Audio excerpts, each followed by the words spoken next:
You're not a poor man. Depends on who you're comparing me to. So, no, well, comparing you to 99% of Nigerians. Yeah, Come really? on. Yeah. When So you're one of the 1%. You have Bill Gates, you have... Nigeria. Nigeria. Okay. So how are you raising your kids? Are they having... Because what they use is entitlement. Isn't that what's happening? All right. Yeah. So there are two ways. So first of all, I think I received enough caning for all my children.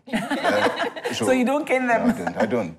But what I do, essentially, is that I engage them. I've seen you with them. I can testify. Yeah, so we have to engage. You have to speak. You have to understand. You have to really get into their head and understand. And you also have the benefit, I have the benefit of having seen through, which is what adults really do. They've seen it. They know what the intended outcome would be of a particular path that somebody is going. Yeah. Okay, so now what you want to do is really kind of paint that picture and say, you know what, this is where you're going, but there are choices and consequences. And that's something that happened to me. I had to learn choices early, starting from age 11.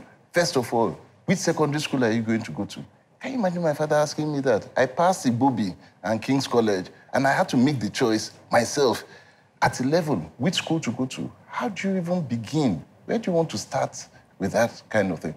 But I had to make that choice. I had to taught you to be independent. So it started teaching me very early that choices matter. The consequence of every choice you make matter. Now, who bears the consequence of the choice? It's you. So, for example, I tell my daughter, as she was getting older, I started talking to them, first of all, very early. Your first is a girl? No. My first is a boy and then 2 girls. And I started speaking to my daughter very, very early. All of them, I sat down and I started talking about sex and the consequence of sex and what would happen. You didn't cringe? I'm cringing just thinking about it. Oh, it's true. So I said to them, for example, that, look, you can go out. Nobody can, I mean, I'm not going to be following you everywhere and all of that. It's true. Absolutely. Now, you can go out, but these are the consequences. So this is what happens and all of that. Now, you may get pregnant and come back. Now, if you get pregnant and come back, what will happen, first of all? Am I going to kick you out of the house? Absolutely not. I won't. I see my daughter, you will come back, we will carry it, we will manage the baby, we will sit down. Well, you'll be out of school for a while. These are the consequences. And who will bear the consequences? Not me, it's you. At the end of the day, it's you. You have a choice. So we started teaching them about consequences early, that every choice is your choice. But think about it. Play in your mind that this is how this would go, this is how this would go. Wait, and then decide that can you bear the consequence of your action. Now, if you decide you can bear it, please, by all means. I won't carry it for you. No, I'm not carrying it for you. So how did you become... I want to bring this back to politics. If we are concerned about the youth that we have today, then, and we have the kind of leadership that we have, is Nigeria not done for? Well, I guess it depends on who you're looking to for leadership. You know, I think mostly we've been talking about very privileged young people. You know, the honest, sad truth is that the real hope and change for Nigeria does not lie in that social class. You know, for me, the people we need to be looking at are people who are currently struggling, but who want to work and who want to get things done. But the problem now with them is, you mentioned choices. A lot of young people in Nigeria don't feel like they have choices. They feel like their life is over before it has even started. You know, and I think that for me is a major issue, because how can you talk about someone getting involved or knowing they have a voice if they don't even feel as if they have options in the society?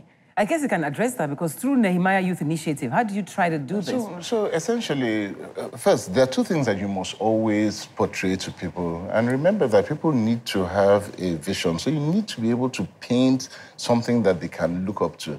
If you take hope away from any society, then you have the issue of, I don't have a choice, there's nothing left to do and all of that. So always make sure that you paint hope.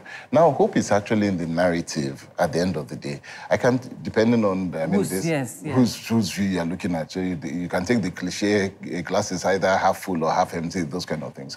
But it's always about painting a narrative.